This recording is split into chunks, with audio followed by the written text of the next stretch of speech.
Este é um trabalho voluntário, sem fins lucrativos, que oferece livros gravados em MP3 para aqueles que não têm condições de ler livros impressos. Para ouvir este e outros livros gratuitamente na íntegra, acesse nosso canal e leia as instruções na aba Sobre. Aprendendo a Amar a Deus, com Paramahansa Yogananda. Yogananda é um supremo amante de Deus. Este homem divino nos deixou um caminho trilhado para o coração de Deus. Ele disse, abre aspas, aquele que nos criou deseja o nosso amor. Ele quer que nós o ofereçamos espontaneamente, sem seu pedido. Nosso amor é a única coisa que Deus não possui, a menos que nós o ofereçamos. Portanto, até mesmo o Senhor Deus tem algo a conquistar, o nosso amor, e jamais seremos felizes enquanto não o dermos a Ele. Fecha aspas. Vejam o que ele disse. Ele disse que Deus não tem tudo. Quando é que teríamos pensado em uma coisa assim? Deus, o Todo-Poderoso, que a tudo possui, não tem o amor de muitos de seus filhos neste mundo. Amar a Deus acima de tudo. Precisamos pensar em Deus como se Ele fosse o nosso ar ao nos afogarmos no fundo do mar. Isto é amar. A seguir, alguns trechos dos ensinamentos de Yogananda. 1. Yogananda falando sobre o amor divino. O Senhor quer que nos libertemos desse mundo ilusório. Ele clama por nós, porque sabe quão difícil é para nós obter sua libertação. Mas você tem apenas que lembrar-se que é seu filho. Não tenha dó de si mesmo. Você é amado por Deus tanto quanto Jesus e Krishna. Você tem que buscar o seu amor, pois isso traz a liberdade eterna, alegria sem fim e imortalidade. O maior romance é com o infinito. Você não tem ideia de quão bela a vida pode ser. Quando você, de repente, encontra Deus em todo o lugar, quando Ele vem e fala com você e o guia, o romance do amor divino começou. O amor de Deus é a única realidade. Nós devemos perceber esse amor de Deus tão grande, tão alegre, que eu não poderia nem mesmo começar a lhe contar o quão grande ele é. As pessoas no mundo pensam, eu faço isso, eu desfruto daquilo. Todavia, qualquer coisa que estejam fazendo e desfrutando inevitavelmente chega a um fim. Mas o amor e a alegria de Deus que eu sinto não tem fim. Ninguém pode esquecer isso uma vez que tenha provado. É tão grande que ninguém pode querer nada além disso. O que todos nós realmente queremos é o amor de Deus, e você o terá quando alcançar profunda realização. Deus não nos diz que devemos querê-lo acima de tudo, porque Ele deseja que o nosso amor seja dado espontaneamente e não sob coação. Aí está todo o segredo do jogo deste universo. Aquele que nos criou deseja o nosso amor. Ele quer que nós o ofereçamos espontaneamente, sem seu pedido. Nosso amor é a única coisa que Deus não possui, a menos que nós o ofereçamos. Portanto, até mesmo o Senhor tem algo a conquistar, o nosso amor, e jamais seremos felizes enquanto não o dermos a Ele. Ele é o mais próximo dos próximos, o mais querido dos queridos. Ame-o como um avarento ama o dinheiro, como um homem apaixonado ama sua amada, como um afogado anseia respirar. Quando você ansiar por Deus com intensidade, Ele virá a você. Todas as minhas perguntas foram respondidas não pelos homens, mas por Deus. Ele é o Espírito dele que fala a você através de mim. É do seu amor que eu falo, vibração após vibração. Como delicados zéfiros, seu amor vem sobre a alma, dia e noite, semana após semana, ano após ano. Ele continua aumentando. você não sabe onde termina. E isso é o que vocês procuram, cada um de vocês. Você pensa que quer amor humano e prosperidade, mas por trás dessas coisas é Deus, o seu Pai, quem está lhe chamando. Se você perceber que Ele é maior que todos os seus presentes, você o encontrará. Desenvolva o amor de Deus de tal modo que eu possa ver em seus olhos que você está embriagado de Deus e não perguntando: quando eu terei Deus? Quando você pergunta isso, você não é um devoto. O devoto diz, abre aspas, eu o tenho, ele está me escutando, meu amado está sempre comigo, ele está movendo minhas mãos, ele está digerindo minha comida, ele está me observando através das estrelas. Fecha aspas. Se na escuridão a mente nunca vacila, se o amor e a saudade nunca enfraquecem, então você provou a si mesmo que tem o amor de Deus. Quando o Senhor ordenou, não terás outros deuses além de mim, não farás para ti nenhum ídolo, ele quis dizer que nós não devemos exaltar os objetos da criação acima do Criador. Nosso amor pela natureza, família, amigos, deveres e posses não devem ocupar o trono supremo em nossos corações. Esse lugar pertence a Deus. O amor de Deus é tão envolvente que não importa quais erros tenhamos cometido, Ele nos perdoa. Se nós o amarmos com todo o nosso coração, Ele limpa nosso karma. Deus entende você quando ninguém mais entende. Ele é o amante que sempre cuida de você, não importa quais os seus erros. Os outros dão afeição a você por um instante e depois o abandonam, mas ele nunca o abandona. Em maneiras incontáveis, diariamente Deus busca o seu amor. Ele não lhe pune se você o recusa, mas você pune a si mesmo. Você percebe que, abre aspas, todas as coisas traem aquele que me trai, fecha aspas. O amor de Deus não pode ser descrito com palavras, mas pode ser sentido quando seu coração for puro e estável.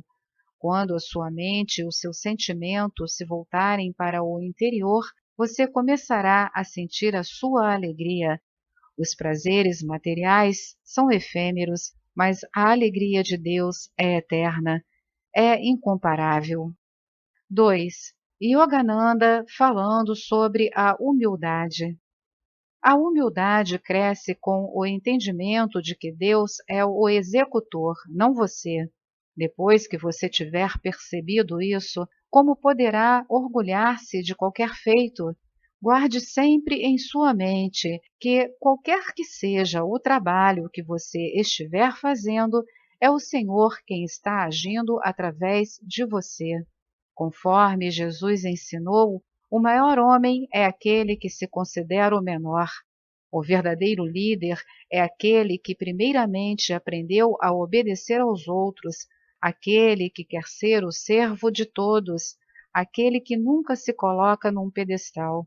Aqueles que querem ser enaltecidos não merecem a nossa admiração, mas aqueles que nos servem têm direito ao nosso amor.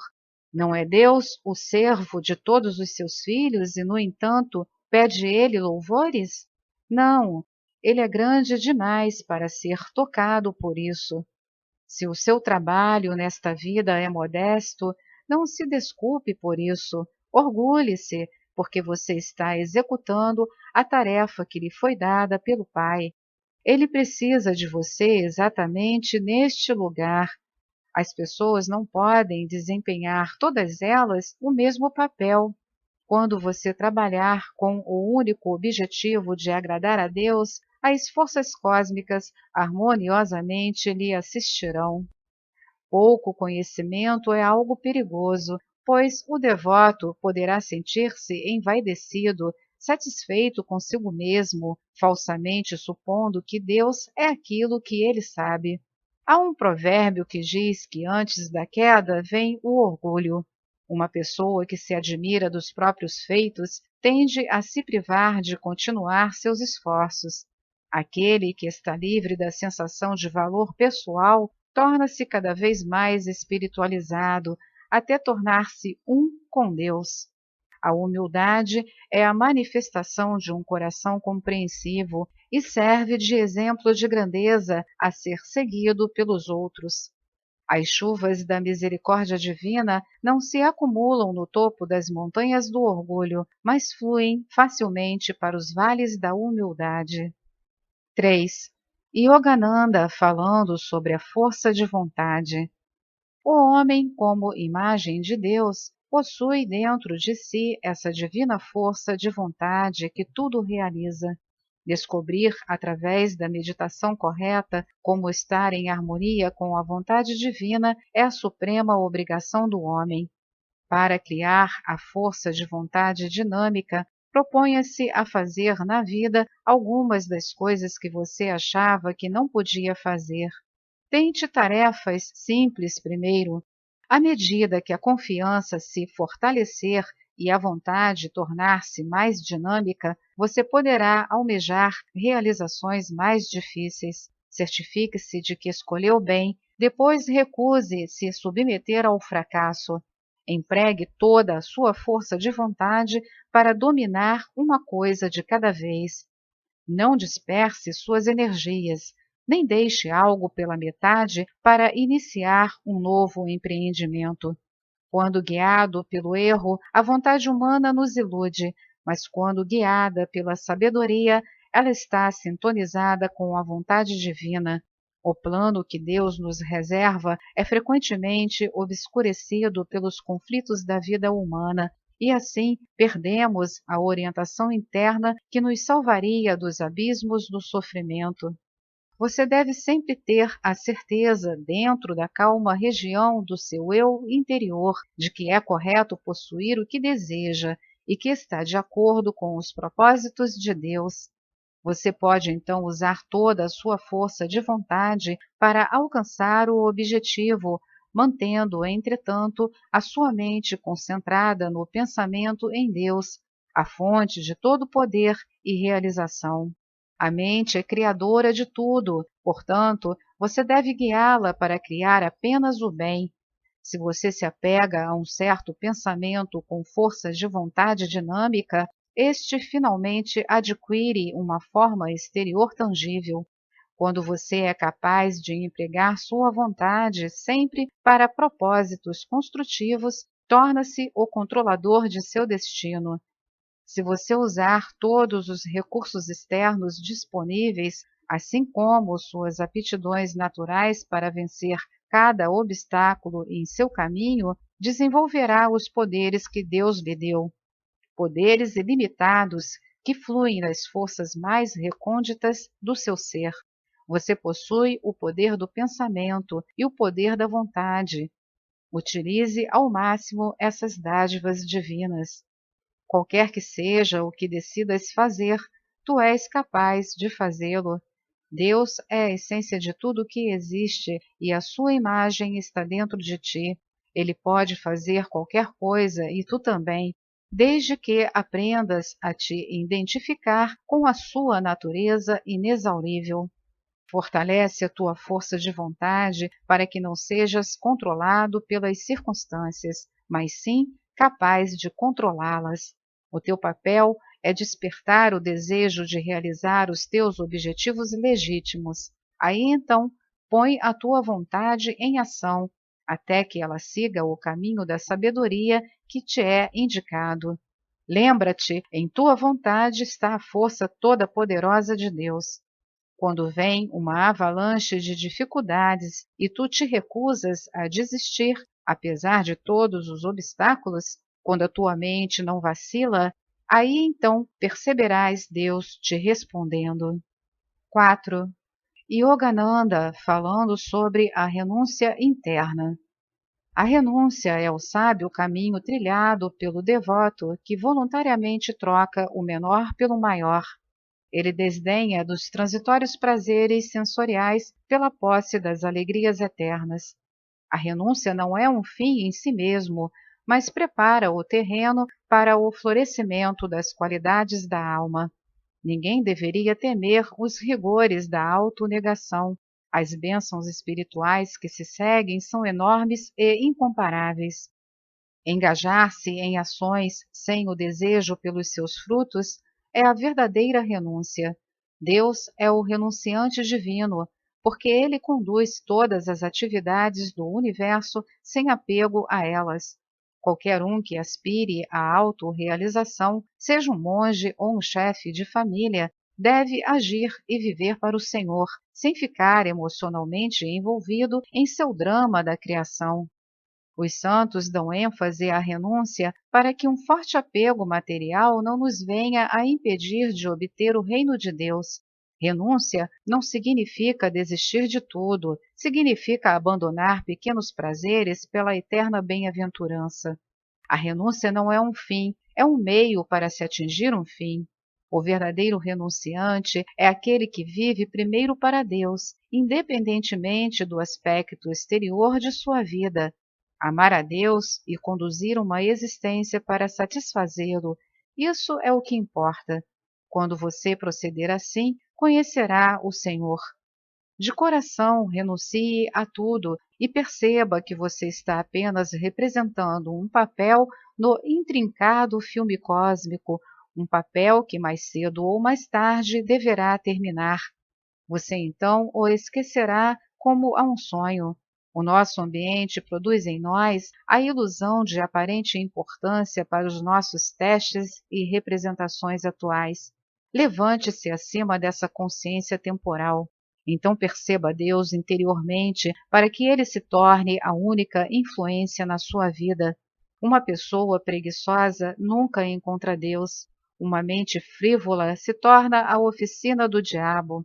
Mas pessoas que trabalham por uma vida sem desejos pelos frutos da ação, desejando apenas Deus, são verdadeiros renunciantes. Não há problema em aproveitar a vida. O segredo da felicidade é não ser apegado a nada. Sinta o cheiro da flor, mas veja Deus nela.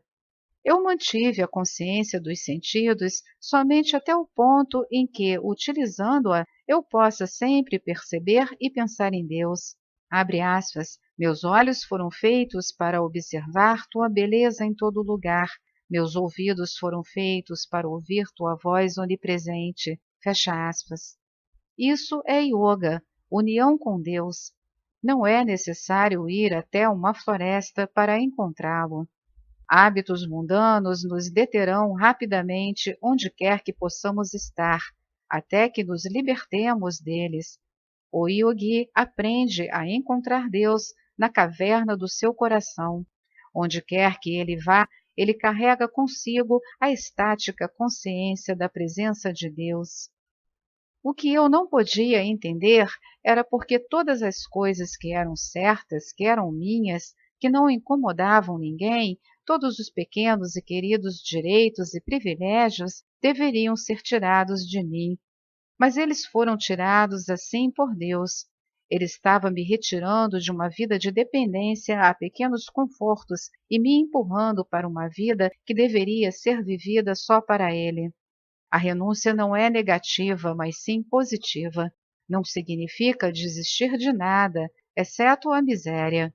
Ninguém deve encarar a renúncia como caminho de sacrifício. Ao invés, é um investimento divino pelo qual nossos poucos centavos de autodisciplina irão render $1 milhão espirituais.